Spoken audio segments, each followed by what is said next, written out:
Hello again, YouTube. It's been a while since we've done a video, so we're going to do 3 today. I've kind of been busy with school, so that's why I haven't been able to do it, but I've went through a few pairs since I've seen you last, so we're just going to get all 3 of those done today. We're going to start with a running shoe. It's the LunarEclipse 2. It's no special model, it's not a Breathe model, and it's not the Shield, it's just the standard model. They retail for, I believe, either $130 or $135, and I picked these up on clearance because I did cross country again this year, trying to get in shape for basketball, and so I needed a good pair of running shoes, and this is what I got. I picked these up for $70, which wasn't bad considering the retail, and got them in a bright color because most people do the really bright colors in cross country, so just went ahead and went with that. These used to be a lot brighter. They used to be closer to the color of the tongue, but through wearing them, of course, they've picked up some dirt, changed color. But overall, I think they're pretty good, but we'll delve into that when we go into the review, and we'll start there right now, beginning with the bottom. It has a waffle iron pattern with articulated support for pronation. That's why you see the design is slightly slanted this way for that arch support. This is the left shoe, so when you're running you'll land on the outside again. I know I've talked about this in many of my videos, so you should know what arch support is, or pronation. But as far as the durability of the outsole, I believe it's pretty good. On the right shoe I did have one mishap, and this just happened the other day, and one of the grips is kind of coming off just on that one. As far as baldness, they still have their shape pretty well. You know, they originally have these little dots in the middle of each of these squares, and most of those are worn away, but it still holds up pretty well, and it's not slipping on me too bad. I wear it in courts, I've worn it in grass, and I've worn it out on asphalt, and it does well on all 3. It has a very sticky rubber, so it actually does really well on courts, which is surprising for a running shoe. Most of the time I try to stay away from running shoes on courts simply because they don't grip that well, but these grip pretty well, so I was able to sometimes just skip basketball shoes that day and wear these running shoes. The flexibility is definitely there. It does have some flex screws. You can see where the rubber, these little square sections you see are rubber, and running in between them are just the foam, so it makes it very flexible. I'm not pulling down too hard. It's very flexible. One thing I will say, this is the Lunarline setup, of course, with the dynamic support. And one thing I will say about Lunarline, having never worn a Lunarline running shoe, I've had a training shoe, but that's a little different, is the Lunarline is great. I'm gonna just be honest. The Lunarline's great, and it will stay good, but not great. Like the first 2 or 3 weeks that I had it, this stuff was really soft. But I've heard about this at foams, and that's why I like to stick to Zoom and Air Max.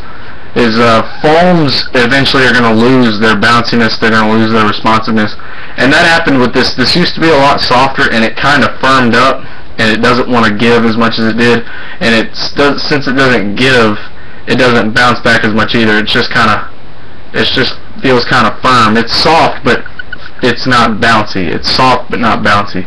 It used to be really bouncy when I first got it.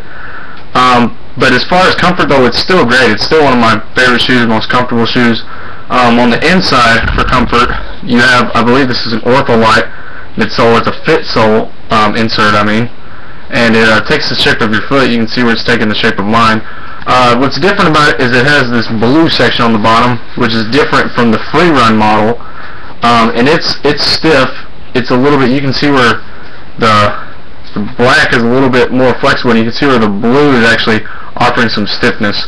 So this is, I believe, to just cup your heel and hold it in place and provide some arch support through here, while allowing a lot of flexibility in the forefoot. I really like this insert. It feels about the same cushioning. It feels like it cushions about the same as a free run insert, but it has that arch support, which I really like. But moving on to the upper, you can see it has the same kind of breathability as the free run 2s, It has the same kind of mesh upper, which is very nice. It's very breathable, and in these windows, you can see the new dynamic fit system that they've implemented in their running models as well as their training models. They're just starting to use this more. And at first, I didn't really like it, and I'll tell you why. It's because if you can see, they're rounded. So what's on the outside isn't actually touching you on the inside. So your foot is like, say, right here, and the inside's about right here. So it's right on top of it, hugging it. But the outside of the rings are like right here. They're not actually, the outside of the rings aren't touching, and it just feels like your shoe has space in it, even though the dynamic rings, the straps that actually wrap underneath your arch, that's why I call them rings, they do make the circumference of your foot, but there's an outer layer, you can see where, again, they double, and it just feels like it has some free space in the shoe, which is a really weird feeling, and I honestly didn't really like it. It sort of makes the shoe feel loose. Even though it's gripping you, it just feels like there's some empty space in it around your foot, not actually on your foot. The ankle package, I always go into this part of the video and I just call it the overall ankle package. You have a heel clip, which I believe is TPU. It wraps the entire heel. It's solid on one side and has a mesh window on the other side. As you can see, and it works very well. I didn't get hardly any slipping. It does have a fairly cushioned back collar, which has got a slightly thicker padded section for your Achilles tendon. You can see where it's thicker right for your Achilles tendon, and it just gradually goes down as you get closer and closer to the front. The tongue is fairly cushioned, which I really like that. But one thing I didn't like about it is, again, I typically don't like this in a running shoe, but I didn't realize that it didn't have it, but you can see straight through it. It does not have an inner sleeve.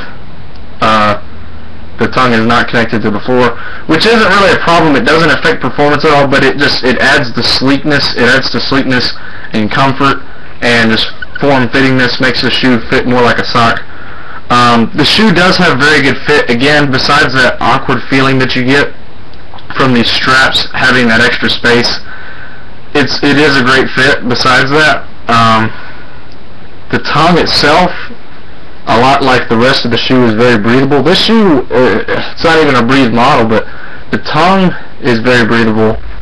The upper is very breathable, and even in the windows where they use the dynamic fit, you can actually see my finger. I don't know if you can, but you can. Well, I'm not sure if the lighting's gonna let you see it, but my finger is right behind the dynamic fit. So where you see this mesh window, your foot, well, I'll just show it to you like this.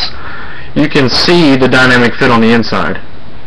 So besides that mesh window, there's nothing really there. So it does offer a very breathable fit. I would say that this shoe scores very high in breathability, and it scores fairly high in overall comfort. Comfort being the fit and the plushness of it, because it does have a big tongue, big collar, nice sole.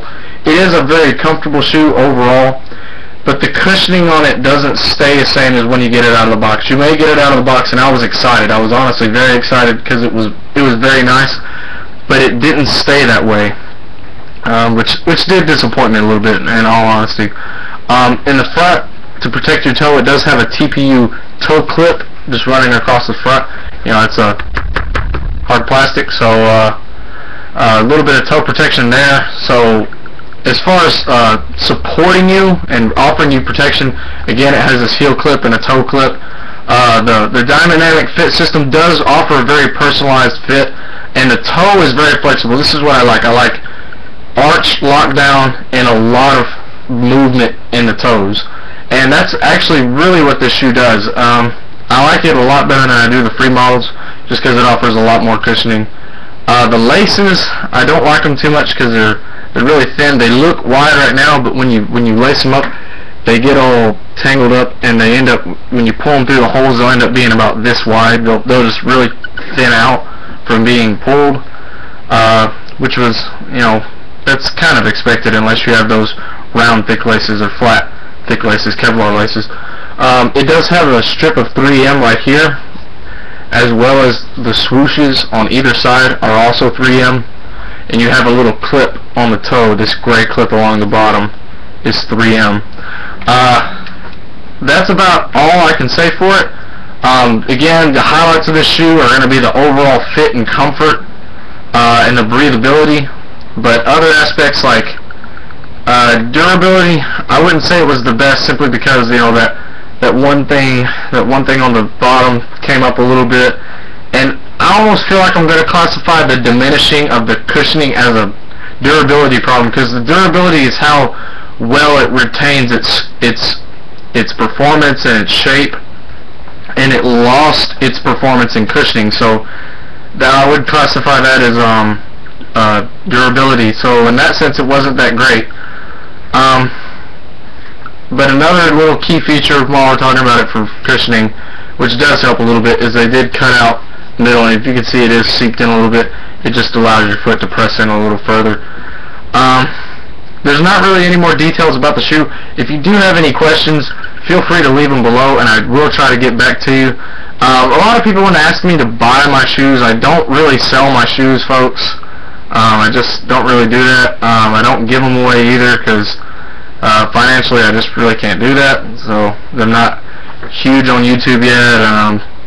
Well, I'm not really aiming to get any fame, but I haven't made it big like some of the other shoe reviewers like Nightwing.